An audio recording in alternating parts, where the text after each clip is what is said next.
오늘 말씀은요, 지난주에 우리가 요한복음 말씀을 좀 앞에 보면서, 그 앞에 17절까지 말씀을 좀 살펴보았습니다.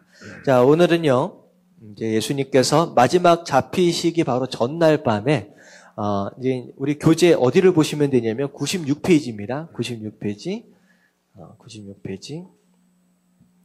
예수님께서 잡히시기 바로 전날 밤에 제자들을 모아놓으시고 이제 제자들을 어떻게 보면 가르치시는 장면이 또 나왔고요. 그리고 제자들을 위해서 이제 기도하시는 장면이 나왔습니다. 기도하시는 장면. 자, 예수님께서 제자들과 마지막 밤을 지내시면서 이제 마지막 제자들을 위해서 중보 기도하시는 장면까지 우리가 좀 살펴봤습니다. 자, 오늘은요, 18절부터 19절 쭉 이어지는 말씀인데, 예수님께서 어떻게 이제 체포되시고, 재판에 서시고, 그리고 죽임을 당하시는지에 대해서 우리가 여태껏 3번을 살펴봤죠. 마태, 마가, 누가복음까지 해서, 요한복음까지 해서 쭉 살펴보도록 하겠습니다. 자, 사람들은 예수님을 잡아서 누구에게 데려고 갔습니까? 이렇게 질문이 나오는데, 요한복음 19장 12절부터 14절까지의 말씀인데요. 12절 말씀이 이제 사람들, 유다의 이제 리더십들이, 제사장들이나 이제 바리새인들이 이제 예수님을 붙잡아가지고 이제 총독에게로 끌고 가서 이제 고소하는 장면이죠. 자, 12절 말씀만 같이 한번 읽어보도록 하겠습니다. 다 같이 시작. 이러함으로 빌라도가 예수를 놓으려고 힘썼으나 유대인들이 소리질러 이르되 이 사람을 놓으면 가이사의 충신이 아니니이다. 무릇 자기를 왕이라 하는 자는 가이사를 반역하는 것이니이다. 자, 이 고소 내용은 여러분들이 이미 아시는 바와 같습니다. 그런데, 자, 누구에게로 데려갔어요? 총독의 이름이 무엇입니까? 총독의 이름이 뭐예요? 이름으로? 빌라도. 이게 굉장히 쉬운 질문인데 이렇게 어렵게 대답을 하세요. 자, 이제 빌라도에게로 이제 끌고 갔습니다. 그러니까 예수님을 잡아다가 누구에게로 데려갔습니까? 답이 이제 빌라도겠죠. 자, 빌라도에게 고소하는 장면이 이제 나왔고요. 결국은 이제 어떤 죄를 뒤집어 씌우느냐, 스스로 왕이다라고 했다라고 해서 이제 반역죄를 뒤집어 씌워서 이제 죽이려고 하는 것입니다. 이제 원래는 이제 이런 내용이 아니었죠. 이제 하나님을 모독한다라고 하는 그 제목을 가지고 이제 사형을 이제 스스로 정해놓고 이제 총독에게 와서는 이제 하나님을 모독했다라고 하는 것 자체가 사형을 받을 만한 그런 제목이 아니거든요. 그러니까 이제 로마 총독 앞에 와서는 죽여야 하기 때문에 죽일 수 있는 제목을 다른 것이 이제 반역죄가 된 거예요. 자, 이제 신문을 이제 빌라도에게 이제 신문을 받게 되는 과정이 나오는데, 자, 요한복음 18장 33절부터 38절까지에 나오는 내용인데요. 33절부터. 자, 이제 조금씩 읽어보도록 할게요. 33, 34절 말씀 같이 읽겠습니다. 다 같이 시작. 이에 빌라도가 다시 관정에 들어가 예수를 불러 이르되 네가 유대인의 왕이냐? 예수께서 대답하시되 이는 내가 스스로 하는 말이냐? 다른 사람들이 나에 대하여 내게 한 말이냐? 네, 사람들이 스스로 왕이다라고 했다라고 하는 것으로 이제 고소를 하니까 이제 따로 데리고 들어갑니다. 그래서 네가 유대인의 왕이냐? 유대인의 왕은 지금 따로 있죠. 헤롯이라고 하는 왕이 또 따로 있고, 그렇음에도 불구하고, 이제 왕이냐라고 물어봐요. 그랬더니 예수님께서, 그래, 맞다라고 대답을 먼저 하시기 전에, 이제 뭐라고 말씀하시느냐? 내가 스스로 하는 말이냐? 다른 사람들이 나에게 대하여 내게 하는 말이냐? 그러니까, 다른 사람이 내가 유대인의 왕이라고 했기 때문에 네가 물어보는 거냐? 아니면 그냥 네가 궁금해서 물어보는 거냐? 그 질문이에요. 자, 그리고 나서 빌라도가, 대답하되, 그러니까 어떻게 보면 빌라도하고 예수님하고 대화하는 장면인데 코드가 전혀 안 맞아요. 예수님은 이제 그 질문에 그렇게 대답을 하시니까 빌라도가 뭐라고 대답하느냐? 내가 유대인이냐? 그러니까 나는 유대인이 아니다. 그렇기 때문에 그 사람들이 뭐라고 하든 나는 별로 상관이 없다, 관심 없다. 그런 얘기죠. 내 나라가 사람과 대제사장들이 너를 내게 넘겼으니 내가 무엇을 하였느냐? 자, 예수께서 대답하시되 내 나라는, 자, 그러니까 이런 거죠. 도대체 네가 무슨 죄를 지었기 때문에 사람들이 나한테 넘겼느냐라고 물어보는 거예요. 그랬더니만 예수님께서 뭐라고 대답하시냐? 36절 같이 읽겠습니다. 시작. 예수께서 대답하시되 내 나라는 이 세상에 속한 것이 아니니라. 만일 내 나라가 이 세상에 속한 것이었더라면 내 종들이 싸워 나로 유대인들에게 넘겨지지 않게 하였으리라. 이제 내 나라는 여기에 속한 것이 아니니라. 자, 예수님 뭐라고 말씀하시냐? 내 나라는 유대라고 하는 나라가 지금 빌라도도 마찬가지고 유대인들도 마찬가지고 지금 이 땅에 눈에 보이는 나라를 지금 계속 얘기를 하잖아요. 그러니까 예수님이 뭐라고 말씀하시냐? 내가 말하는 내 나라는 이 땅에 속한 것이 아니다. 여기가 지금 얘기하는 것이 아니다. 지금 얘기를 말씀하시는 거예요. 그러고 나서 빌라도에게 뭐라고 얘기를 하느냐? 빌라도가 뭐라고 얘기하느냐? 빌라도가 이르되 그러면 내가 왕이 아니냐? 예수께서 대답하시되 내 말과 같이 내가 왕이다. 그러니까 내가 이를 위하여 태어났으며 이를 위하여 세상에 왔나니 곧 진리에 대하여 증언하려 함이로다. 무릇 진리에 속한 자는 내 음성을 듣느니라 하신대 빌라도가 이르되 진리가 무엇이냐 하더라. 그리고 사실 이제 진리에 대해서 예수님께서 말씀을 하셨죠. 그리고 어쩌면 빌라도가 이 진리에 대해서 좀 물어보고 관심을 좀 가졌으면 예수님께서 이 진리에 대해서 말씀을 해주실 수도 있었을 것 같아요. 진리가 뭐예요? 진리. 누가 진리라고 말씀하셨어요? 예수님. 예수님 스스로 내가 길이요 진리요 생명이다라고 말씀하셨잖아요. 그렇기 때문에 예수님께서 본인에 대해서 조금 더 깊이 말씀을 하실 수도 있을 것 같아요. 근데 빌라도가 어떻게 되냐? 진리가 무엇이냐 하고 말하고 난 뒤에 들으려고 얘기하지 않고 진리가 뭐냐 하고 나서 등을 돌려서 그냥 가버렸어요. 다시 말하면 궁금해서 물어본 게 아니라 그냥 던져놓고 그냥 간 거예요. 사실 빌라도는 유대인 왕이든 진리든 관심이 있습니까? 없습니까? 별로 관심이 없는 사람이에요. 이 사람은 다만 이 재판 가운데서 어떻게 하면 자기가 책임지지 않고 벗어날 수 있을까만을 궁리하고 있는 사람이에요. 딱 보니까 이게 지금 예수님이 죄가 있습니까? 없습니까? 빌라도가 딱 볼 때도 이게 죄가 있는 게 아니야. 근데 이게 딱 보니까 예수님이 인기가 워낙에 많거든요. 그러니까 유대 지도자들이 예수님을 시기하고 질투하는 가운데 지금 끌고 와서 죽이길 원하는 것이구나라고 하는 건 지금 빌라도가 감을 잡은 거예요. 자, 그러는 가운데 예수님을 어떻게 보면 죽이자니 어떻게 돼요? 이게 정의가 아니거든요. 이게 죄가 없는 사람이거든요. 심지어는 자기 부인까지 와가지고 건드리지 말아라. 선한 사람이다. 죄 없는 사람이다. 내가 꿈자리가 사나워가지고 되게 힘들었다라고 얘기까지 들어놓으니까 이게 이제 깨름직한 거예요. 그냥 내주면 내줄 수도 있었는데 죽이라고. 근데 마음이 좀 불안한 거죠. 근데 죽이지 않자니 어때요? 이게 유대인들 지도자들이 몰려와가지고 난리를 피우니까 이걸 살려둘 수도 없고 이 가정 이제 굉장히 어려움이 이제 처해 있었다라고 하는 것이죠. 그런 가운데 이 상황을 어떻게 벗어날 수 있을까? 요것만을 생각하고 있는 이 사람이었습니다. 이제 결국은 어떻게 해요? 결국은 이제 빌라도가 이제 포기를 하고 예수님을 내주는 상황이 벌어집니다. 자, 뭘 선택했어요? 정의가 아니라 자기의 자리를 선택을 한 거예요. 자기 자리를. 그래도 내가 이게 어떻게 얻은 자리인데 이 자리를 유지하기 위해서 이제 그 선택을 합니다.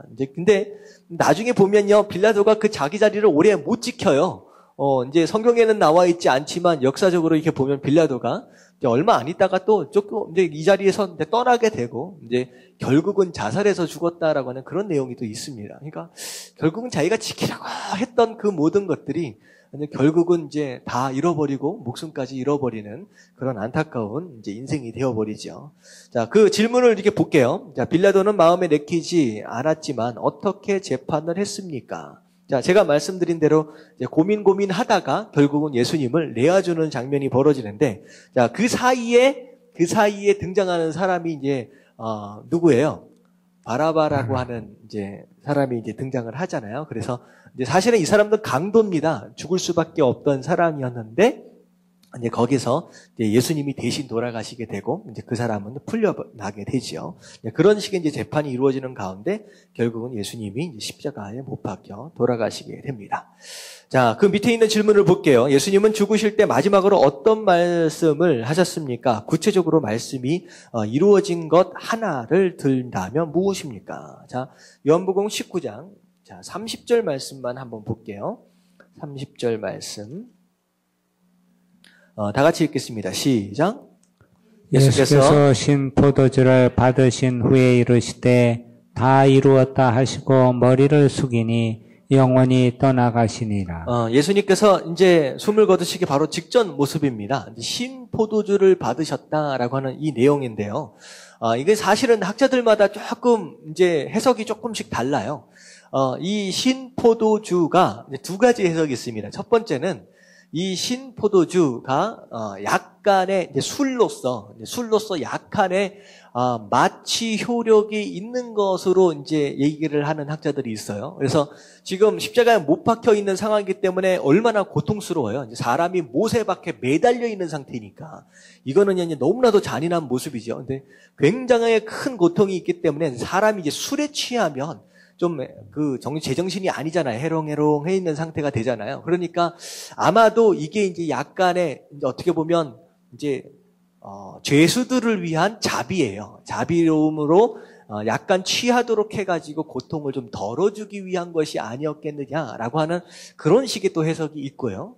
또 어떤 의미에서는요, 이게 이제 십자가에 못 박혀가지고 피를 계속 쏟아내게 되면 이제 어떤 현상이 일어나게 되냐면요, 이제 머리 두뇌로 가야 할 피가 이제 밑으로 계속 빠져나가기 때문에 굉장히 커다란 두통을 느끼게 됩니다. 그리고 나서 두통과 더불어서 가장 첫 번째 오게 되는 몸의 이제 신체적인 변화가 뭐냐면 굉장히 목이 마르게 돼요. 갈증을 느끼게 됩니다. 이제 그렇게 되면 이게 한 모금이라도 물이라도 마시고 싶은 그런 갈증을 굉장히 느끼게 되거든요. 그러니까 혀가 혀 천장에 붙는다라고 하는 그런 느낌처럼 그렇게 갈증을 느끼게 돼요. 그랬을 때 이 신포도주는 다시 말하면 식초예요, 식초. 목이 바짝바짝 마르는 상황 가운데서 식초를 먹으면 어떻게 될까요? 한번 그러본 적 있으세요? 목이 너무 마른데 식초를 한 모금 한번 마셔봤다고 생각해 보십시오. 그러냐 목이 완전히 타들어가요. 너무 괴로워요. 그런데 이게 이제 식초다라고 하는 해석이 있어요. 그래서 시편에 나와 있는 다윗이 자기가 시편에 나와 있는 이제 고백들 가운데 내가 너무 목말랐을 때 나의 원수들이 내게 뭘 줬다? 식초를 줬다. 그러니까 너무 목말라서 괴로워 죽겠는데 거기에다가 식초를 부어줬다라고 하는 거예요. 그러니까 너무 더 괴롭겠죠. 그러니까 어떻게 보면 예수님께서 달려서 돌아가시는 상황 가운데 밑에 있는 군사들이 오히려 그 고통을 이제 조롱하는 의미에서 식초를 갖다 입에다 넣었다라고 하는 어떤 그런 의미에서 이제 해석이 되기도 합니다. 근데 사실 이제 정확한 건 이제 잘 모르겠습니다. 그러니까 이제 양쪽 해석들이 다 가능한데 근데 말씀이 이루어졌다라고 하는 성취의 개념으로 볼 때는 이제 두 번째 해석이 조금 더 가깝다라고 생각하시면 될 것 같아요. 다윗의 고백처럼 내가 너무 목이 마른데 거기다 식초를 갖다 줬다라고 하는 그런 의미, 그렇게 생각하시면 되겠습니다. 그래서 이 식초를 준 것, 신포도주를 준 것 이 자체가 어찌 보면 이제 구약의 시편에 예언되어져 있던 그 말씀이 이 십자가 위에서 이루어졌다라고 그렇게 표현을 할 수 있을 것 같아요. 자, 그리고 나서 또 중요한 게 뭐냐면 36절, 37절 말씀 같이 한번 읽어보도록 할게요. 다 같이 시작. 이 일이 일어난 것은 그 뼈가 하나도 꺾이지 아니하리라 한 성경을 응하게 하려 함이라. 또 다른 성경에 그들이 그 찌른 자를 보리라 하였느니라. 자, 어떻게 되냐면 예수님께서 십자가에 못 박혀서 돌아가시는데 일반적으로 십자가 위에 매달려 있으면요, 이 몇 시간 안에 죽지 않습니다. 뭐 하루, 이틀, 심지어는 일주일까지도 매달려가지고 이제 살아있는 경우가 많아요. 근데 지금 이제 오늘 예수님께서 돌아가시는 이 장면은 이제 금요일, 어떻게 보면, 금요일. 그렇죠.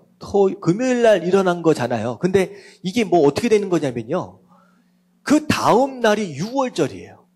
그러니까 6월절 잔치가 있는 날이에요. 그러니까 유대인들이 지방에서부터 막 다 올라오게 되잖아요. 올라오게 되면 이제 그 안에 유대인들로 바글바글해지게 될 것이라는 거죠.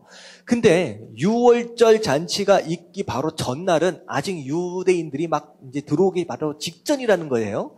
근데 만약에 이게 예수님이 십자가 위에서 달려 있는 상황이 유월절을 지나가게 되면 이게 잘못되어질 가능성이 높다는 거죠. 두 가지입니다. 첫 번째는 유월절, 그래도 이스라엘에게서 가장 큰 잔치날인데 시체를 갖다가 밖에다가 걸어놓는다, 죽어가는 사람을 바깥에다 걸어놓는다라고 하는 것 자체가 그들 정서상 이제 용납되어지지 않을 수도 있고요.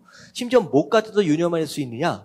지금 예루살렘에 있는 사람들은 예수님을 그렇게까지 자세하게는 몰라요. 하지만 이제 예수님께서 대부분 어디서 많이 사역을 하셨습니까?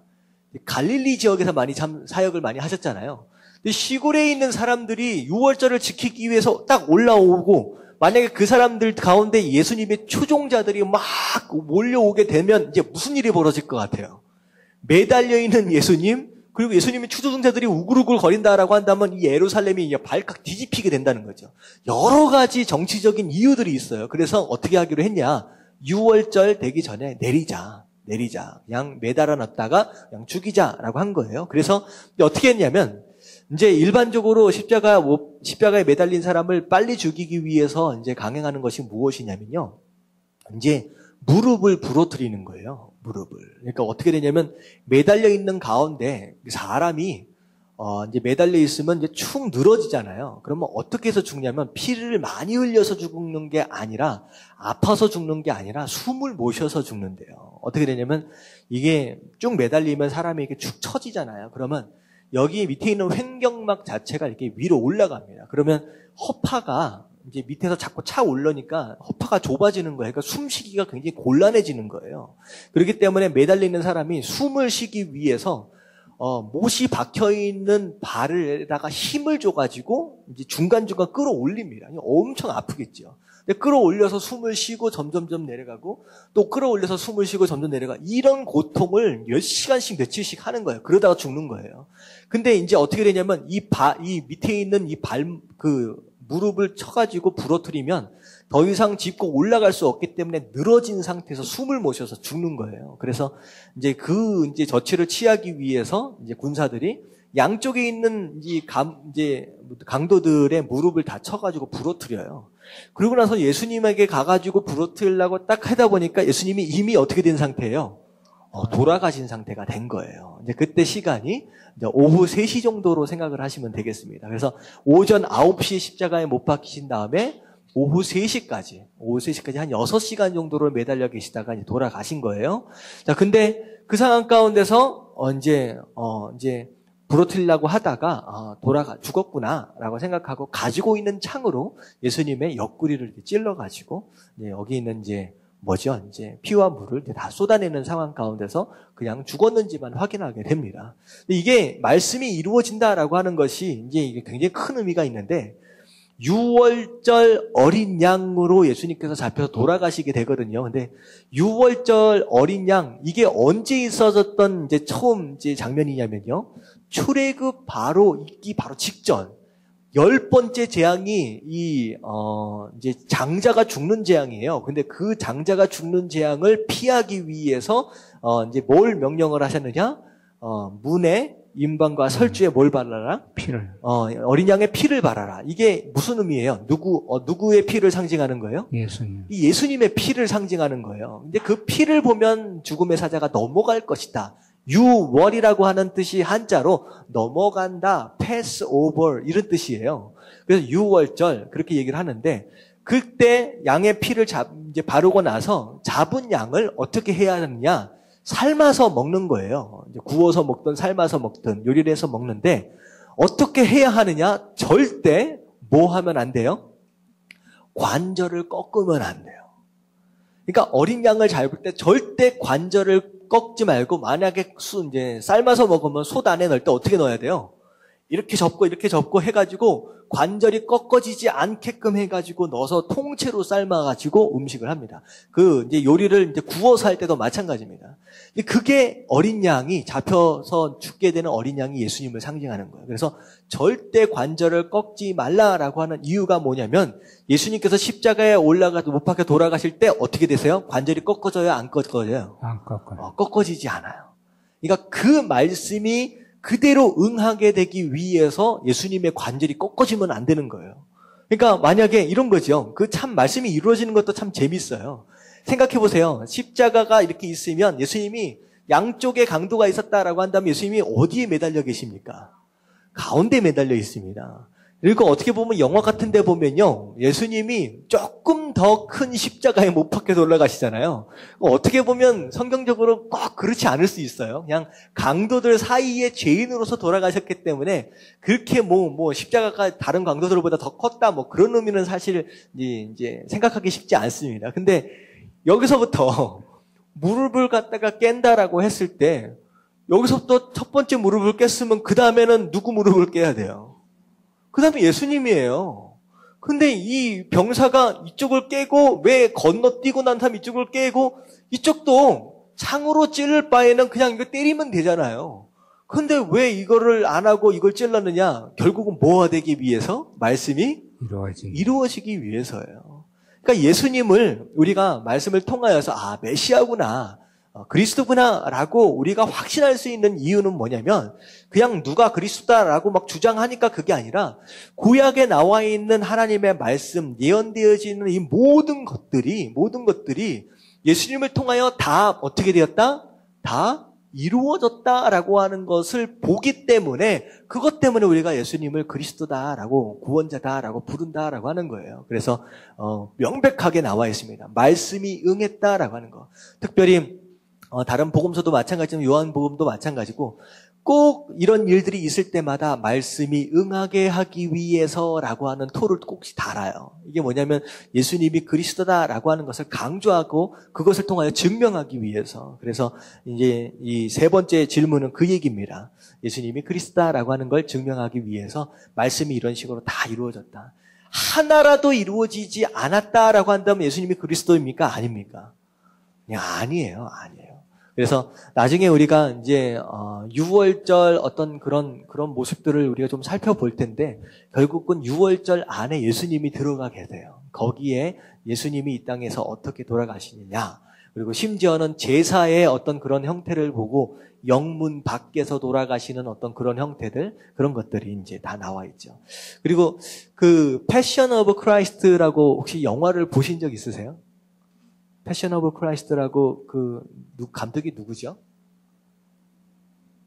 멜 깁슨이라고 하는 사람이 이제 만든 그 영화 있어요. 이제 거기에 보면 이제 거기에 대해서 어떤 분들은 굉장히 호평을 하기도 하고 어떤 사람은 별로 안 좋아하는 사람도 있기도 해요. 근데 굉장히 의미심장한, 굉장히 이제 어떻게 보면 한 번 정도는 이제 봐도 좋을 만한 그런 영화입니다. 근데 그 장면 가운데 어떤 장면이 나오냐면 중간중간 딱 나오는 장면인데 예수님께서 십자가에 못 박혀서 돌아가시기 바로 직전에 예수님께서 어디에 서 있는 장면이 나오냐면 제단 위에 서 있는 장면이 나와요. 제단 위에. 그리고 예수님께서 딱 이제 숨을 딱 거두시는 장면 가운데 어떤 장면이 나오냐면 예수님께서 불에 타고 있는 제단 위에 예수님께서 딱 넘어지시는 장면이 나와요. 굉장히 이제 그게 뭐냐면 예수님이 뭐 되시는 거예요? 제단 위에서 어린 양 되시는 거예요. 제물 되어지셨다라고 하는 어떤 그런 부분을 이제 감독이 이제 표현하는 그 장면입니다. 그러니까 6월절이 바로 예수님에 대한 내용이고 그 가운데서 이루어졌던 모든 내용들이 십자가 위에서 다 이루어졌다라고 하는 그런 내용을 우리가 좀 보면 좋을 것 같습니다. 자, 밑에 내려가서 이제 빌라도는 거기 한번 마지막으로 정리하면서 읽어볼게요. 시작.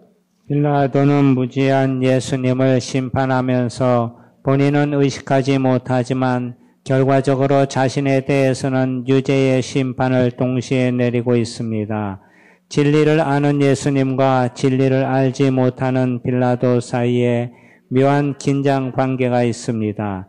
예수님은 십자가상에서 다 이루었다고 말씀하시면서 그의 구원 사역이 완성되었음을 요한은 강조하고 있습니다. 예수님은 이 세상에 말씀을 이루기 위해서 오셨습니다. 십자가에서 죽으신 것도 결국은 하나님의 말씀에 응하기 위해서입니다.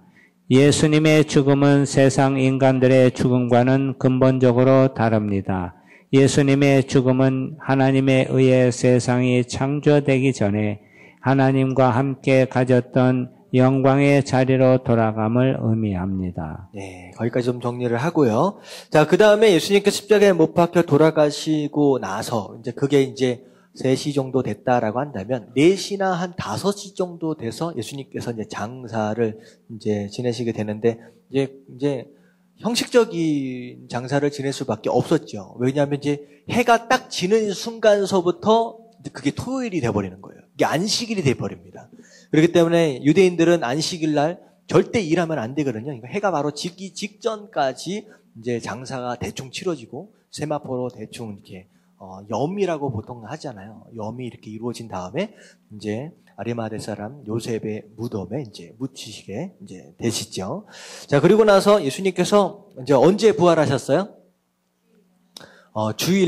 주일날 새벽에 예수님께서 이제 부활을 하시게 됩니다. 자, 이제 그게 이제 20장서부터 나오는데, 자, 부활과 그 이후 20장부터 21장까지 내용인데요. 자, 부활 후에 제자들에게 나타나셔서 하신 말씀은 무엇입니까? 자, 제자들, 어떻게 보면 예수님 돌아가셔 버렸다라고 생각하고 있잖아요. 돌아가셔 버렸다. 그리고 난 뒤에 갑자기 시체가 또 없어졌어요. 이제 예수님께서 부활하셨다라고 생각하기보다는 오히려 그냥 시체가 분실되었다. 누가 도둑질 해갔다라고 지금 생각하고 있는 입장에서 본다면 제자들의 마음은 뭐냐면 되게 불안하고 두렵습니다. 두려워요. 근데 왜 그러냐면 첫 번째, 예수님을 잡아서 죽일 정도다라고 한다면 예수님을 따라다녔던 제자들의 목숨은 어떤 목숨입니까? 그냥 어떻게 보면 파리 목숨이에요. 그냥 잡아다 또 죽이면 또 죽습니다. 그렇기 때문에 언제 잡혀가서 죽을지 모르는 상황이 됐어요. 그리고 또 두려운 이유가 무엇이냐? 시체가 없어졌는데 대제사장들이 뭐라고 얘기해요? 시체가 없어진 게 부활이 아니라 뭐라고요? 제자들이 훔쳐갔다는 거예요. 제자들이.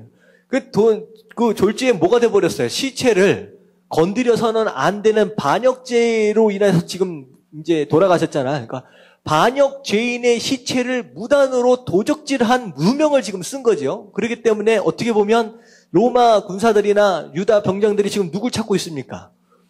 이 제자들을 찾고 있는 거야. 시체 내놔라. 네가 왜 시체를 훔쳐갔느냐. 지금 이 상황이 벌어진 거예요. 그러니까 이 제자들이 밖을 돌아다닐 수가 없죠. 그리고선 문 안에 철저하게 잠가놓고선 이제 불안해하면서 덜덜덜 떨고 있는 상황 가운데서 예수님께서 이제 나타나시는 거예요.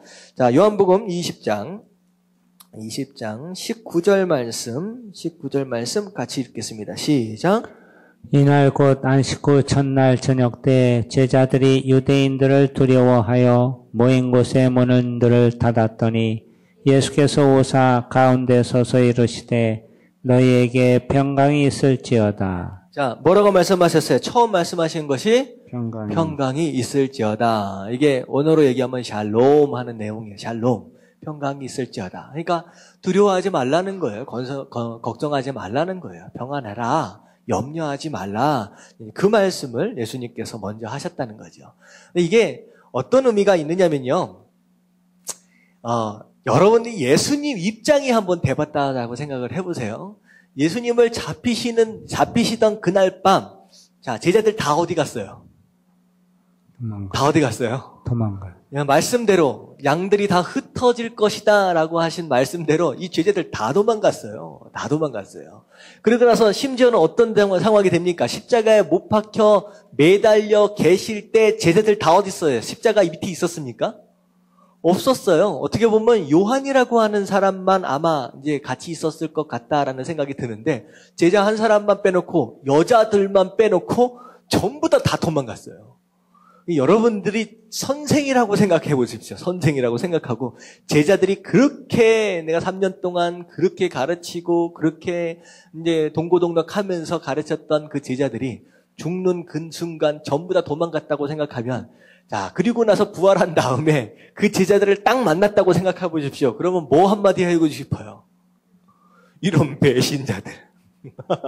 네가 어떻게 이럴 수 있느냐는 거예요. 이게 사실은 사람 마음은 똑같은 것 같아요. 예수님도 사람이신 분이잖아요. 완전한 인간, 완전한 하나님. 근데 사람의 육신을 입고 있는 입장에서 예수님 그 마음 있을까요? 없을까요? 사실은 예수님도 섭섭하실 수밖에 없어요. 근데 예수님은 뭘 더 중요하게 생각하느냐? 그것 또한 뭐가 이루어진 거예요? 말씀이 이루어진 거예요. 말씀이 이루어진 거예요. 섭섭한 마음 있었을 것 같기도 하지만 예수님께서 무슨 말씀을 하시느냐? 제자들 입장에서 말씀하시는 거예요. 제자들 입장에서. 이제 평안하라, 두려워하지 말라라고 말씀하시는데, 그리고 나서 뭐라고 말씀하셨느냐? 자, 22절 말씀 같이 읽겠습니다. 시작. 이 말씀을 하시고 그들을 향하사 숨을 내쉬며 이르시되 성령을 받으라. 자, 뭐라고 말씀하셨어요? 성령 받아라. 이게 두 번째 말씀입니다. 예수님이 아시는 거예요. 결국은 아무리 훈련받고 교육받고 연단받고 함께 예배드리고 했다라고 할지라도 뭐 받지 않으면? 성령 받지 않으면 결국은 그 상황 가운데 다 도망갈 수밖에 없다는 거예요. 결국은 예수님이 이해를 하시는 거예요. 너희가 성령을 받지 않았기 때문에 그런 연약한 모습일 수밖에 없었다라고 하는 거죠. 여러분 마찬가지입니다. 여러분 지금 멀쩡히 나와서 예배드리는 것 같고 내가 믿음이 괜찮은 것 같지요? 아니에요. 성령 충만 딱 떨어지는 순간 어떻게 될지 몰라요. 여러분 금방 식어집니다. 금방 식어져요. 제가 전에는 한번 말씀드렸던 것 같은데 우리 캠프 다녀왔잖아요. 여기 계신 분들 거의 다 다녀오신 것 같은데 캠프 다녀왔을 때의 그 뜨거운 며칠 갑니까? 그 며칠 갑니까? 이게요. 한 일주일에서 2주일 가면 다행이에요. 한 달 정도 가면요. 기억도 잘 안 나요. 이게 그런 겁니다. 계속 성령 충만이 유지되어지지 않으면요. 금방 힘들어지고요. 금방 지쳐버려요. 이게 사람의 연약함입니다. 제자들 보세요. 제자들은 누구 옆에서 훈련받았어요? 예수님한테 훈련받은 사람이에요. 예수님 몇 년 동안? 3년 반 동안 옆에서 딱 붙어 다니면서 훈련받은 사람이야. 몇백 명, 어떻게 보면 74도 70문도들이 있고 120문도들이 있었잖아요. 그 많은 제자들 가운데 12명 제자들, 뽑힌 가운데 제자들인데 그 제자들까지도 성령 충만 안 하니까 금방 쓰러지는 거예요. 금방 지쳐버리고 금방 도망가는 거예요. 그래서 여러분들 아무쪼록 이렇게 말씀을 듣는 가운데 여러분들 가장 사모해야 할 것이 무엇이냐? 하나님 나라와 하여금 성령의 충만함이 뭐하지 않도록 고갈되지 않도록 소진되지 않도록 항상 뜨거운 가운데 임할 수 있도록 여러분들 항상 기도하시길 주님의 이름으로 축원합니다. 아멘. 별 수 없어요. 사람은요 정말로 별 수 없습니다. 목사라고 별 수 있는지 아십니까? 목사도 성령 충만 딱 떨어지면요 아무리 그런 거 있잖아요. 우리 한국에 별과 같은 믿음의 선진들이 있어요. 그야말로 별과 같은 그런 목사님들 계시거든요. 아차 하는 순간 실수하는 거예요. 아차 하는 순간. 근데 사단은 노리고 있는 거예요. 언제 성령 충만이 떨어질까 사단은 노리고 있습니다. 그리고 딱 떨어지는 순간 누구 하나 딱 걸고 들어오는 거예요. 화나게 만드는 거예요. 딱 시험 들게 만들어버리는 거예요. 그럼 목사고 누구도 그냥 시험 들고 넘어지는 거예요. 하나님 마음에 너무 쏙 들었던 사람 누굽니까? 다윗도 어떻게 해요? 성령 충만 떨어지면요. 다윗도 죄 지어요. 별죄를 다 짓잖아요. 그래서 예수님 뭐라고 말씀하시냐? 평안하라 라고 말씀하신 다음에 그들의 연약함을 보고 뭐라고 말씀하세요? 성령을. 이게 큰 숨을 내쉬었다라고 하는 이런 부분이 어떻게 보면 이 숨을 여러 가지로 좀 표현을 합니다. 이게 숨을 후 내쉬는 것으로 인하여 성령이 그들에게 들어갔다라고 또 표현을 하는 이제 학자들도 있어요. 근데 어떤 분은요, 큰 숨을 내셨다라고 한다면 한국말로 보면 이 큰 숨이 무슨 숨입니까? 한숨. 어떤 학자는 이제 한숨으로 또 표현하기도 합니다. 제가 이런 학자들의 이야기를 많이 말씀드리는 이유는 뭐냐면요. 솔직히 잘 모르겠어요. 솔직히 잘 모르겠어요. 그러니까 어떻게 보면 이 학자는 이렇게 얘기하고 저 학자는 저렇게 얘기하고. 근데 그런 가운데 여러분들이 골라 잡으시면 됩니다. 근데 그런 가운데 저는 어떻게 보면 한숨 같아, 한숨. 이렇게 보면 한심하잖아. 자, 그런 가운데 지금 내가 얘네들을 어떻게 가르쳤는데 지금 다 이 골방에 앉아서 바들바들 떨고 있는 모습을 보니까 한숨밖에 안 나오지. 성령 받아야 돼. 지금 이 얘기 같은 느낌이 드는 거예요. 그래서 사실 이제 제가 목사로서 좀 올라가면 예수님 만나서 질문할 내용들이 상당히 많습니다. 이게 무슨 뜻일까요? 왜 이러셨어요? 뭐 질문할 내용들이 상당히 많은데 여러분들 그냥 이제 이렇게 이해하시면 좋을 것 같아요. 여러분들이 이제 믿음 안에서 받아들일 때 이게 그렇게 중요한 거구나. 성령 충만한 게 금방 나도 넘어질 수 있는 거구나. 여러분들 넘어지는 것으로 인하여서 죄책감 갖지 마시고요. 하지만 넘어질 수 있다라고 하는 걸 여러분들 염두에 두십시오. 왜? 성령 충만하지 않으면 별 수 없는 인간이라는 거예요.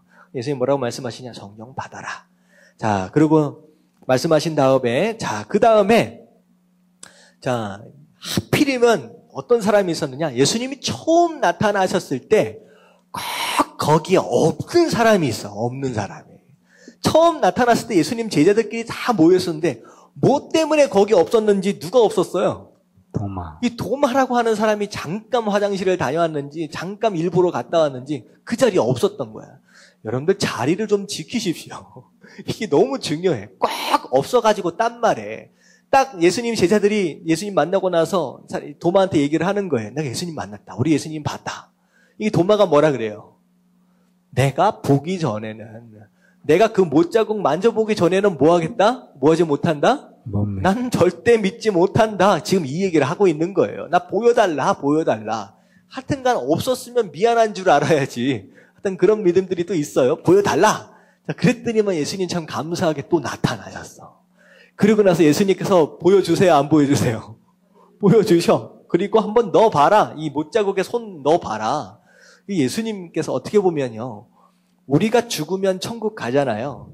천국을 갈 때 우리의 모습은 어떤 모습이냐? 부활체로의 모습으로 올라갑니다.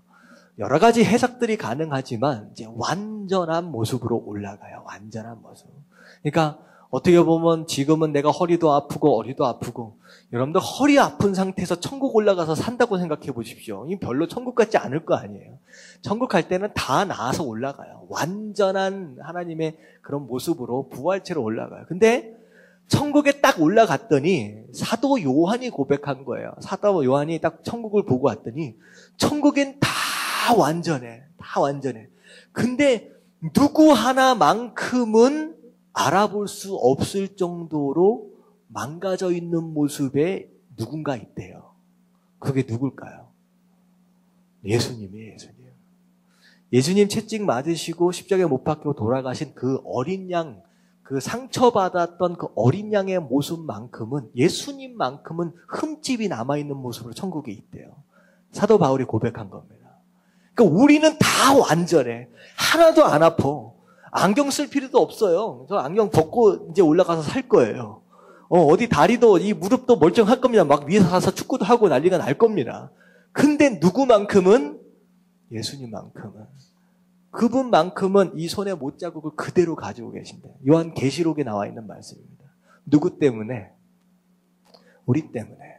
우리로 알고 완전한 그런 천국의 삶을 누리도록 하시기 위해서 그분 스스로 상처를 그냥 입으신 거예요. 부활체 자체. 예수님이 부활하셨어요. 하셨음에도 불구하고 손에 무슨 자국이 있느냐?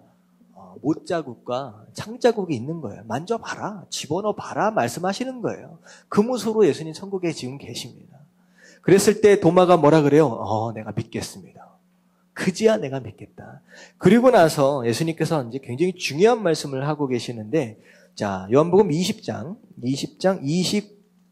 29절 말씀을 이제 같이 하겠습니다. 28절, 29절 말씀 같이 읽을게요. 다 같이 시작. 도마가 대답하여 이르되 나의 주님이시여 나의 하나님이시니이다. 예수께서 이르시되 너는 나를 본 거로 믿느냐? 보지 못하고 믿는 자들은 복되도다 하시니라. 자, 도마가 딱 보고 나서 손으로 실제로 만졌는지 만져보지 않았는지 모르겠습니다. 딱 보니까 예수님이요. 그래서 이제 고백을 하는 거예요. 나의 주님이시여 나의 하나님이십니다. 라고 얘기를 하니까 예수님 뭐라 그러세요? 네가 보고서야 믿느냐라고 얘기를 하는 거예요. 그다음에 뭐라고 말씀하세요? 보지 못하고, 그러니까 보지 못하고 믿는 사람들이 더 뭐하다? 복되다라고 하는 거예요. 여러분 예수님 보신 적 있으세요? 예수님 보신 적 있으시려면 지금 나이가 몇 살 정도 되셔야 되냐면요. 한 2000살 정도는 되셔야 돼요. 그래야 예수님 보거든요. 예수님 보지 못하거든요. 근데 우리에게 하시는 말씀이에요. 우리 예수님 보지 못했음에도 불구하고, 그래도 예수님 믿거든요. 다시 말하면 예수님의 제자들보다, 예수님 이제 제자들 가운데 도마보다 우리가 더 뭐한 사람이에요? 더 복된 사람이라는 거예요. 더 복된 사람이라는 거예요. 우리가 보지도 않고도 믿는다라고 하는 것이죠. 근데 이런 거예요. 어떻게 보면 이게 이제 어떤 은사적인 어떤 의미에서 이제 환상이나 이런 것들을 자주 보시는 분들이 계시잖아요. 자주 보시는 분들. 제가 그런 얘기를 이제 상담하다가 그런 얘기를 하시는 걸 제가 봤는데, 꿈이나 이런 것을 통하여 실제로 예수님도 막 보기도 하고, 환상을 통하여서 뭐도 보기도 하고 막 그렇대요. 그러면서 그 얘기를 하시면서, 예수님께서 나를 특별히 더 사랑하시나? 그래서 나한테 이렇게 많이 보여주시나? 여러분들 이게 맞는 얘기일까요? 틀린 얘기일까요? 이게 맞다고 얘기해야 될지 틀리다고 얘기해야 될지 참 애매합니다.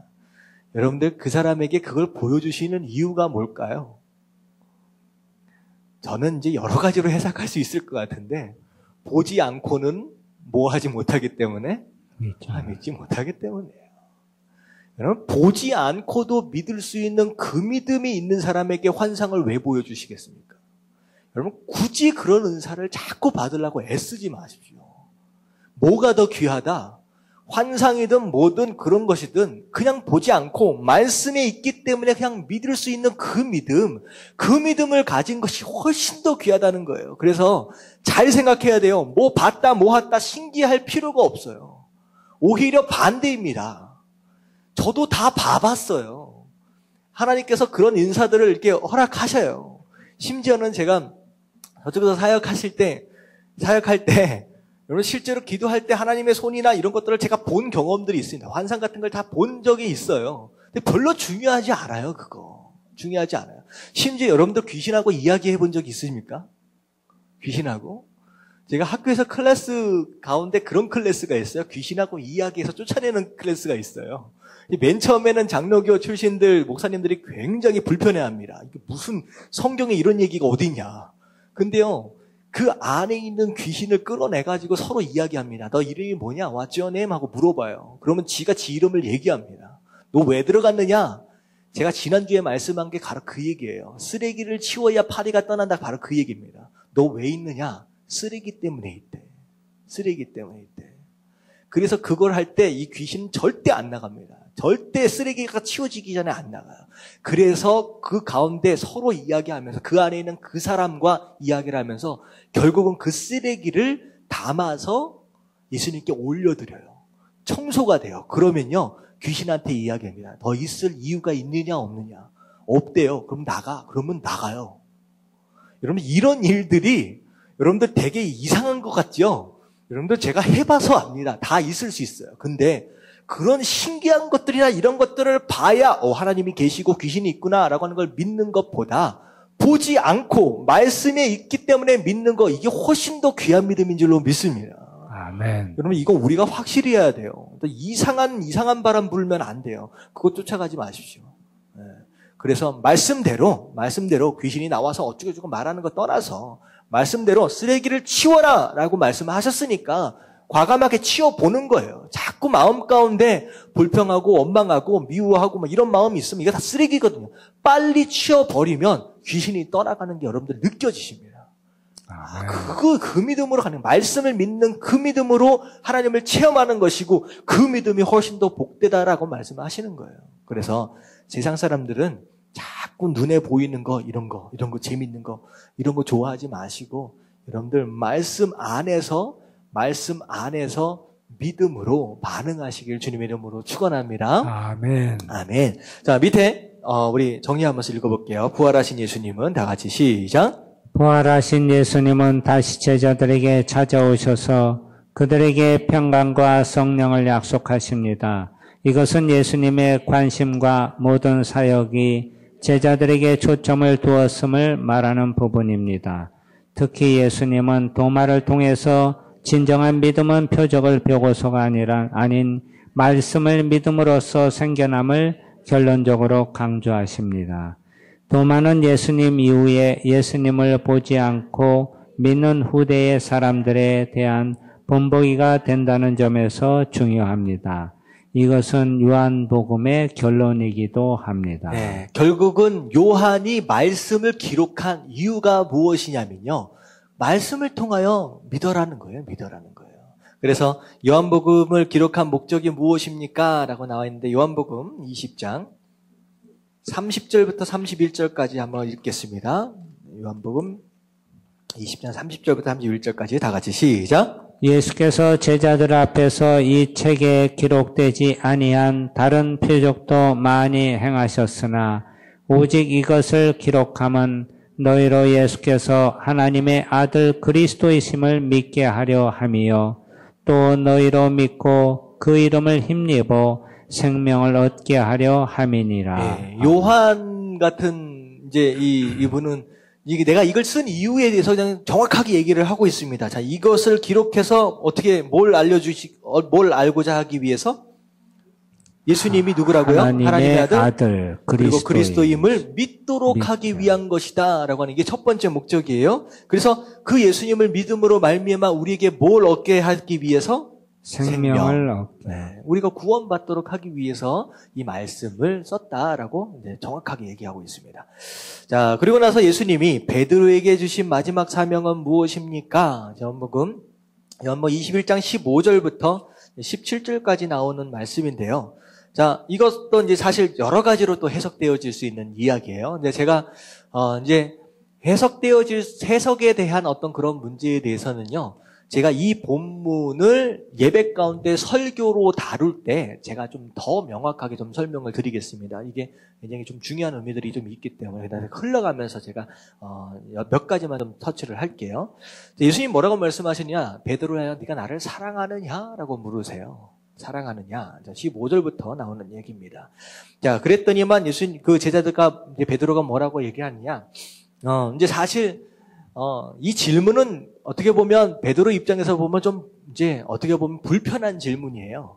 왜냐하면 베드로는 예수님 돌아가셨을 때 도망간 이제 그런 경험이 있고 심지어는 이제 예루살렘에 남아서 좀 예수님께서 좀 기대하셨던 바가 있었는데 지금 결국은 어떻게 됐냐면 어디로 도망가 버렸어요, 그냥.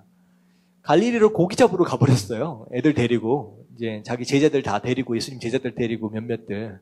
어떻게 보면 예수님을 딱 만나는 순간 이 베드로는 굉장히 부끄러운 거죠. 내가 수제자인데, 수제자로서의 어떤 역할을 감당하지 못하고 지금 애들 데려다가 다시 고기 잡으러 왔으니 얼마나 답답합니까? 예수님이 네가 나를 사랑하느냐라고 하는 이 질문은 상당히 이제 어떻게 보면 어려운 질문이에요. 왜냐하면 사랑한다라고 한다면 내 육신의 연약함을 자기 스스로 못 견디는 거예요. 나 이 정도밖에 안 되네. 그러니까 그래서 뭐라고 얘기를 하느냐? 자, 이르시되 주님 그러하니이다. 내가 주님을 사랑하는 줄 주님께서 아시나이다. 그러니까 내가 주님 사랑합니다라고 얘기하면서 주님 내가 주님 사랑하신 거 아시잖아요. 그냥 이런 얘기예요. 그랬더니 예수님 뭐라고 말씀하시냐? 내 어린 양을 먹이라. 그리고 또 뭐라고 말씀하세요? 그리고 나 또 물어봐요. 네가 나를 사랑하느냐? 그러니까 주님 그러하니이다. 내가 주님을 사랑한 줄 주님께서 아시나이다. 그리고 뭐라고 말씀하시냐? 내 양을 치라. 그리고 또 뭐라고 말씀하세요? 세 번째 사랑하냐고 물어봐요. 그랬더니만 이 베드로의 이제 마음이 어떻게 돼요? 이제 울상이 되는 거야. 도대체 예수님이 계속 똑같은 질문을 이렇게 하실까? 그렇지 않아도 불편해 죽겠는데. 자, 그랬더니만 베드로가 근심하여 이르되 주님 모든 것을 아시오매 내가 주님을 사랑하는 줄을 주님께서 아시나이다. 그랬더니 예수님이 마지막으로 뭐라고 말씀하세요? 예수께서 이르시되 내 양을 먹이라. 결국은 네가 정말로 나를 사랑한다면 뭐 해야 한다? 내 양을 치라라고 하는 거예요. 여러분들 신앙에는요 단계가 있어요. 단계가. 이제 제가 이제 금요일 날 제가 설교를 할 때 지금 요즘에 그 큐티 이제 생명의 삶 어디가 나가고 있는지 혹시 아세요? 하박국 말씀을 이렇게 보고 있거든요. 제가 금요일 날 믿음의 3단계를 제가 말씀을 드리겠습니다. 믿음이라고 하는 것은요. 잠깐 뭐 다른 것만 말씀을 드릴게요. 믿음이라고 하는 것은 전진하지 않으면 뭐해요? 반드시 후퇴합니다.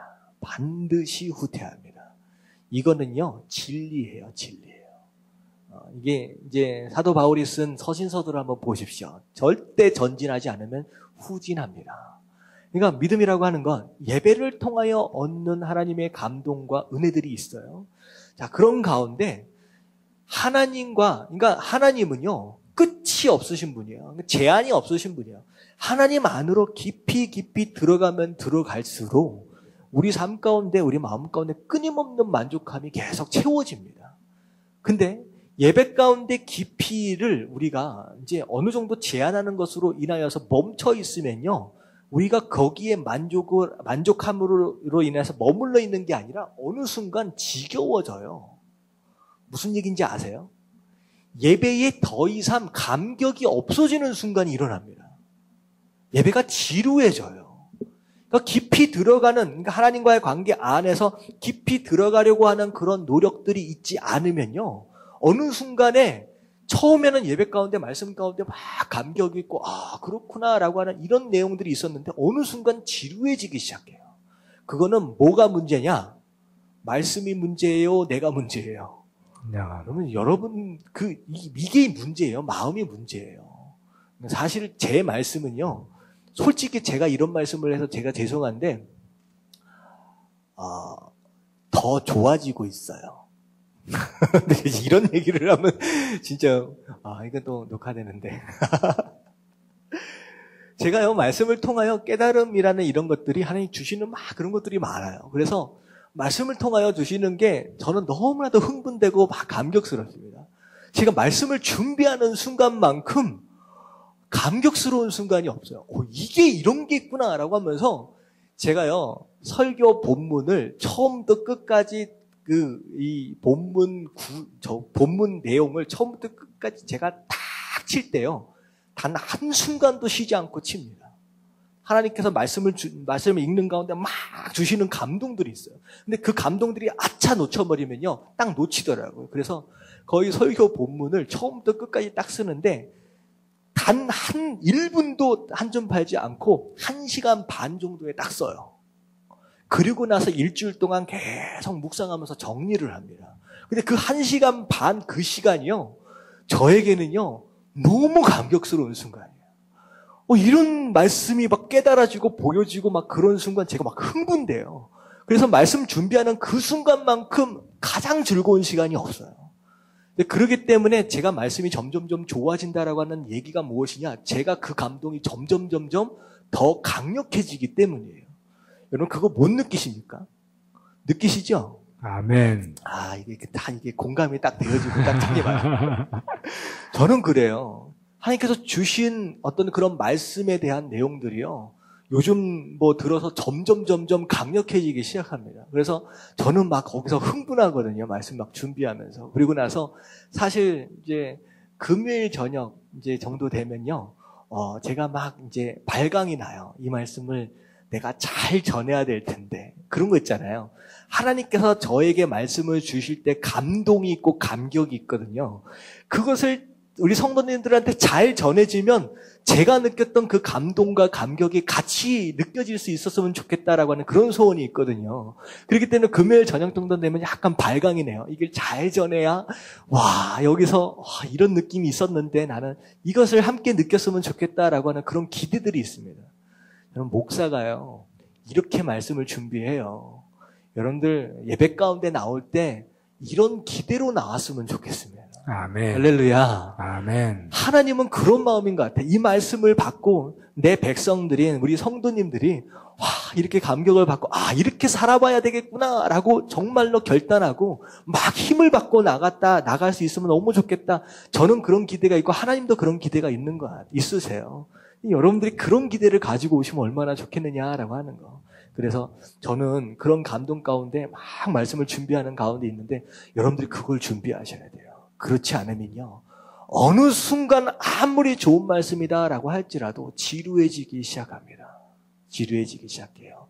그리고 여러분들 반드시 전도하셔야 돼요. 이걸 제가 담임 목사라서 교인 수를 좀 늘려보려고 하는 말씀이기도 합니다. 이기도 해요. 이제.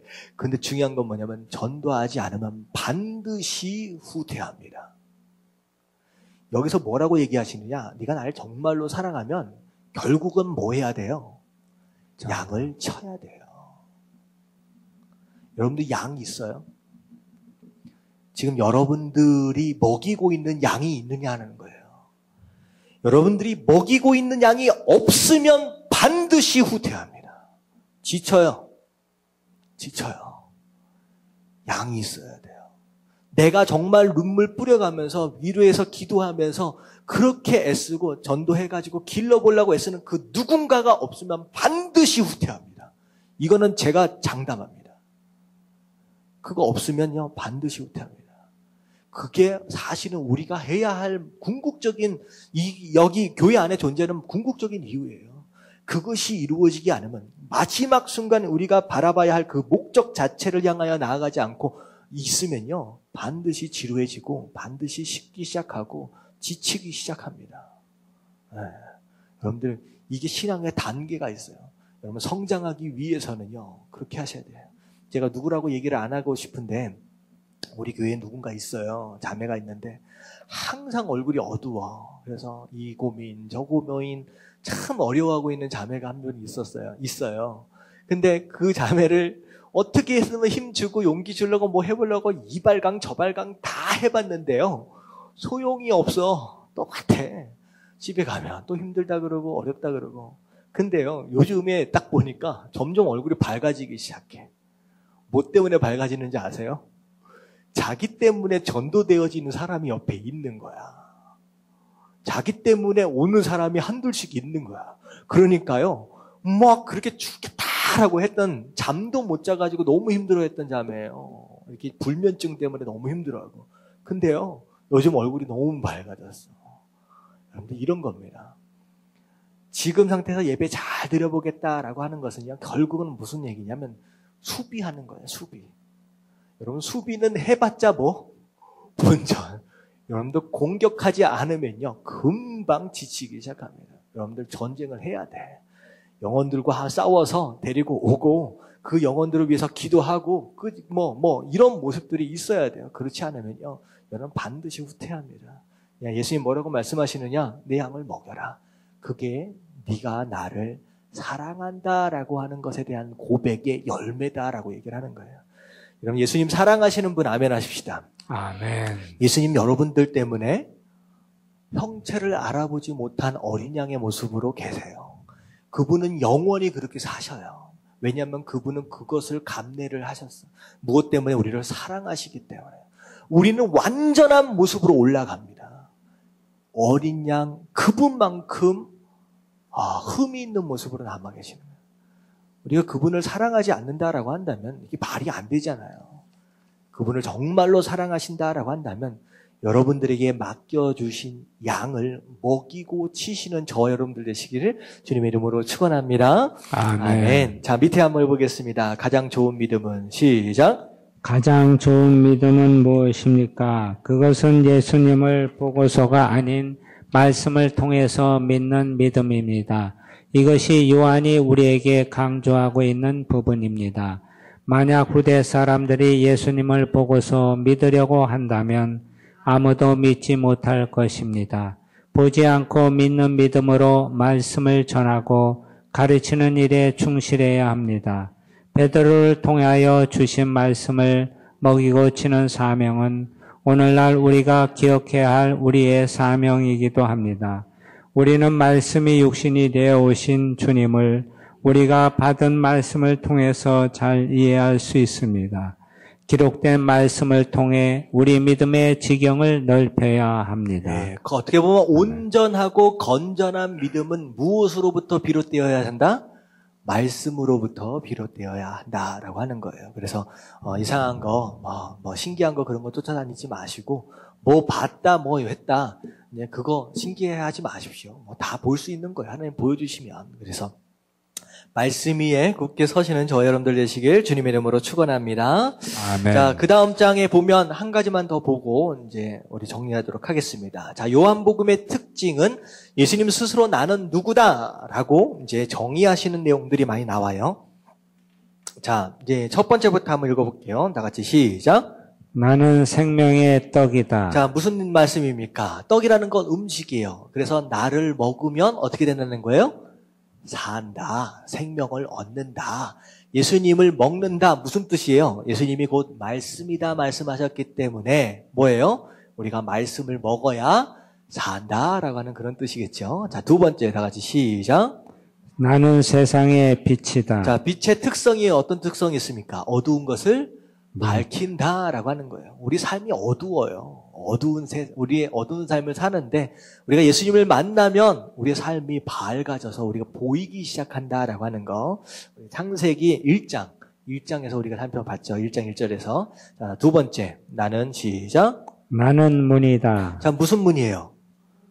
좁은 문. 어떻게 보면 사실 무엇으로 통하는 문이에요? 하나님께로 나아갈 수 있는 문이겠죠. 자, 그 문을 얘기합니다. 자, 두 번째, 자, 다음에 시작. 나는 선한 목자다. 나는 선한 목자, 착한 목자라는 거예요. 자, 나쁜 목자는 어떤 목자예요? 나쁜 목자, 이제 목자인데 나쁜 목자예요. 자, 뭐 하기 위해 양을 키워요? 갈취야. 잡아먹기 위해서 양을 키운다는 거야. 그러니까 악한 목자는요, 잡아먹기 위해 양을 키워요. 예수님이 악한 목자가 되어가지고 우리를 열심히 키우시는데 나중에 뭐 하시려고? 잡아먹기 위해서 키우시는 게 아니라는 거예요. 예수님은 선한 목자는 우리를 위해 우리를 기르시는 분이다라고 하는 거. 자, 그 다음에 시작. 나는 부활이요 생명이다. 네, 죽었다라고 할지라도 다시 살아날 수 있고 생명이다라고 하는 것은 영원히 살 수 있는 그런 것이죠. 자, 그 다음 시작. 나는 길이요 진리요 생명이다. 자, 제가 말씀드렸죠. 길, 진리, 생명 다 앞에 뭐가 붙어 있어요? 더라고 하는 정관사가 들어간다 그랬죠. 그래서 길, 진리, 생명 딱 하나밖에 없어요. 딱 하나. 누구뿐이에요? 예수님 뿐이다라고 얘기하는 거. 예수님 외에 구원받을 수 있는 길이 있다 없다? 없어요. 그것을 얘기하는 그 누구든 그냥 이단이라고 생각하시면 돼요. 예수님 외에는 없습니다. 카톨릭에서 마치 기도할 때 성모 마리아가 하나님께 나를 어떻게 인도해 줄 것처럼 그렇게 기도하는 거, 그거요, 잘못된 겁니다. 잘못된 겁니다. 누가 그런 얘기를 하던데, 어떤 이제 점쟁이가 갔더니, 그 사람을 딱 보고서, 야, 너 예수쟁이지? 라고 얘기를 했다는 거예요. 그랬더니만 자기가 이제 생각할 때 자기는 아니라는 거예요. 나는 아닌데? 나는 카톨릭인데? 라고 얘기했다는 거예요. 그래서 거기서 쇼프로인데 저는 웃고 지나가면서 갑자기 깜짝 놀란 게 뭐냐면 카톨릭이 예수쟁이가 아닙니까? 카톨릭이 예수님 믿는 거라고 저는 알고 있었거든요. 근데 카톨릭 신자들은 스스로 예수쟁이가 아니래요. 나는 카톨릭인데? 난 예수쟁이 아닌데? 그러니까 스스로 이게 이상한 게 간 거예요. 지금 카톨릭 자체가. 그래서 성모 마리아도 아닙니다. 이상한 말인데 어쨌든 그 누구도 하나님과 우리 사이에 낄 수 없어요. 예수님만 길이 될 수 있다라고 하는 거. 여러분들 그 부분은 좀 얘기하면 좋을 것 같습니다. 나중에 좀 이제 기회가 되면 이제 이단과 이단이 아닌 교단의 차이와 제가 구별하는 방법들을 한번 가르쳐 드릴 기회가 있을 것 같습니다. 그래서 뭘 가지고는 이단이라 그러고 또 어디에서는 교단이 다르다라고 표현을 하게 되고 어디가 어떤 종류의 차이까지가 이단이 아닌지 여기에 대한 기준이 되게 애매한 것 같아요. 그래서 제가 기회가 되면 한번 말씀을 좀 드리도록 하겠습니다. 자, 마지막으로 다 같이 시작. 나는 참 포도나무다. 자, 우리는 뭐라고 말씀하셨느냐? 가지다. 그래서 우리는 뭐 하기만 하면 돼요? 예수님 앞에 붙어 있으면 된다. 그러면 그냥 열매 맺는다. 열매 못 맺는 이유는 뭐냐면 자꾸 우리가 하나님 앞에, 예수님 앞에 안 붙어 있기 때문에 그렇다라고 하는 거. 자, 그래서 요한복음은 나는 누구다라고 하는 그런 내용들로 정리를 좀 예수님께서 많이 하셨던 내용입니다.